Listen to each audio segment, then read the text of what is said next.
Imagine being torn from your home, enduring a harrowing voyage, and then forced into a life of unimaginable hardship. This isn't just a story, it's a dark chapter in our history that still casts a shadow today. Dive with us into the depths of the transatlantic slave trade, the wealth it built, and the burning question of the century: is it time for reparations? Stay with us as we unravel the tale of pain, profit, and the pursuit of justice. Don't forget to like and subscribe for a journey that will challenge everything you thought you knew. As we reflect on the harrowing journey of millions, the weight of their chains still echoes in the hearts of their descendants. These are not just tales from the past, they're foundation of legacies, the cries of souls seeking justice, and the reminder of a debt that's yet to be settled. These haunting melodies have shaped generations. The silent tears of generations past and present have watered the roots of countless families and the resilient spirit that continues to seek justice. It is calculated that between the 15th and 19th centuries, about 12.5 million African people were literally kidnapped from their own countries in Africa and forcibly transported by European ships to the New World, where they were sold into slavery by specialized merchants. Of those, only a small percentage made it through the horrible conditions of the brutal voyage and were exploited in plantations, mostly in Brazil and the Caribbean, where their work, performed under inhuman conditions, benefited other people and ultimately killed them or led them to live miserable, awful, sad lives of pain and sorrow.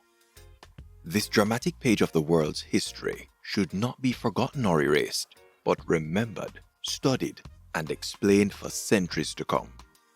The countries that exploited African slaves currently owe much of their riches from their hard, brutal labor, and this situation now generated heated, passionate debates among the descendants of enslaved Africans brought to the New World. Should those countries that perpetrated these heinous atrocities be considered responsible today for their ancestors' actions? And should they be repaying the people they profited from, even today, centuries after the abolition of slavery? As we dive deeply into this topic, please like and subscribe. It is controversial in the so-called Western First World, yet not so controversial in the Caribbean. Here in our beautiful islands and tropical countries, where distant heirs of the African slaves populate in the majority, the requests are clear. It is expected that countries that took so much from us start giving back to the countries that made them rich to the expense of millions of human lives. The historical background. Let's eviscerate the problem for a moment. Slavery has a long history that dates back way before what we associate it with today. Slavery was institutionalized by the time of the first ancient civilizations and was widespread in Africa, Asia, and Europe as early as 3500 BC. However, starting from the 16th century, the transatlantic slave trade began at the hands of the European merchants who purchased Africans and transported them to the European colonies in the Americas. While transporting hundreds of enslaved people, they were also exporting commodities such as gold and ivory, gunpowder, cloth, and weapons. While the transatlantic slave trade was eventually abolished in the course of the 18th century, it left a huge scar on the face of our planet, and we are still today constantly reminded of those hideous events. Furthermore, slavery is still in full action these days, just in different areas and in different forms, and is estimated to generate $150 billion in annual profits. Think about forced child labor, sex trafficking, bonded labor, child sex trafficking, domestic servitude, unlawful recruitment, and use of child soldiers. It is a mentality hard to eradicate. The transatlantic slave trade. This infamous trade is what we want to focus on in our video today. Come to think of it, just imagine you are in your country, in your own house, surrounded by your family or friends, and some foreign people come to your house and forcibly take you away in handcuffs, load you on a ship heading far, far away with no possibility of contacting your loved ones ever again. You are on a slave ship, chained to its walls, and you see all the other people around you slowly die one by one due to the horrible conditions you are all kept in. People are malnourished, their diseases are not taken care of, and the voyage takes weeks, even months, in rough seas, rain or shine.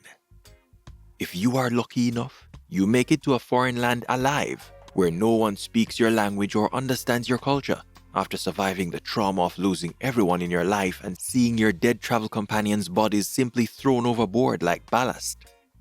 Now, the forced labor begins, and you are expected to do heavy work for someone who now claims to be your master. You don't have any rights, no education, no health care, not much food either.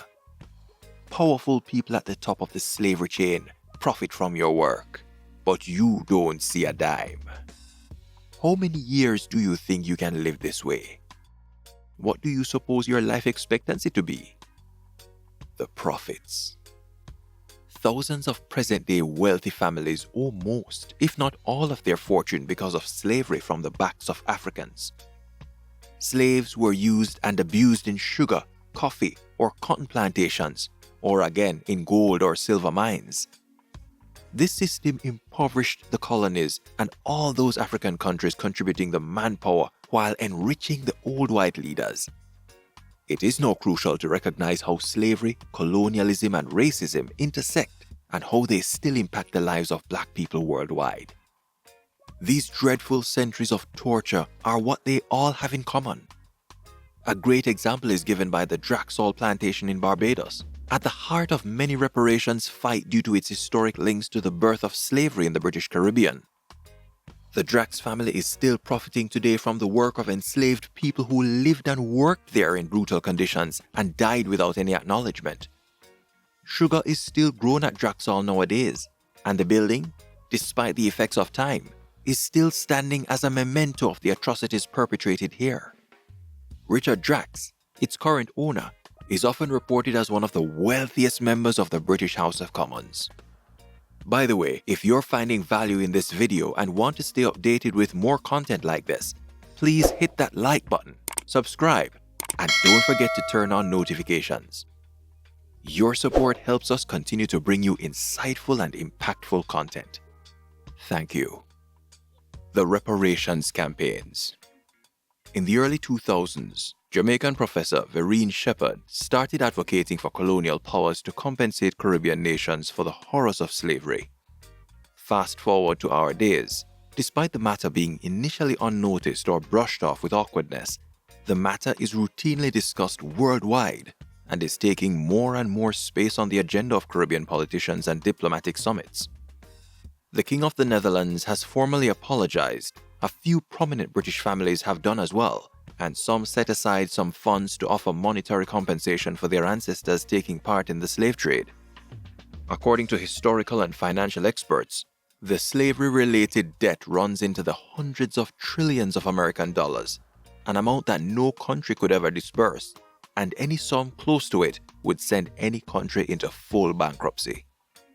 Moreover, should any European government agree to pay Black people any large sum out of their taxes, their people would most certainly vote them out of power, feeding the thoughts of a large list of reparations skeptics. As per Vincentian-born political activist David Comishong's perfect definition, reparations is about an acknowledgement, a proper apology, and then a sitting with the victims or the representatives of the victims and working out a package of compensation that they are involved in and approve. In the past few years, Caribbean countries have detached themselves from the British monarchy and the European slave masters in an effort to cut ties with colonization and to gain independence. Barbados, for instance, which had gained independence and became a Commonwealth realm in 1966, eventually transitioned to a republic in November of 2021, putting an invisible yet strong barrier between the country and the British monarchy.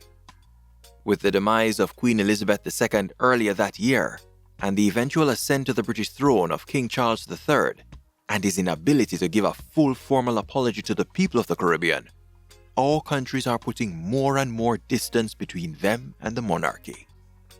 Caribbean nations demand the royal family to make reparations for the slave trade, and King Charles has for the first time granted his support for research into the British monarchy's historical links with transatlantic slavery after the emergence of a document showing a predecessor's stake in a slave trading company. But is that enough? The 10-point plan. The CARICOM Reparations Commission, also called CRC, was established in 2013 following the initial 34th regular meeting of the Conference of Heads of Government of CARICOM, held in Trinidad and Tobago. During this event, the Prime Minister of St. Vincent and the Grenadines, Dr. the Honorable Ralph Gonsalves, proposed to engage the UK and other former colonial European nations such as Spain, France, and Portugal on the matter of reparations for native genocide and slavery. Today, the CRC counts on the support of 12 member states: Antigua and Barbuda, the Bahamas, Barbados, Belize, Dominica, Guyana, Jamaica, St. Kitts and Nevis, St. Lucia, St. Vincent and the Grenadines, Suriname, and Trinidad and Tobago.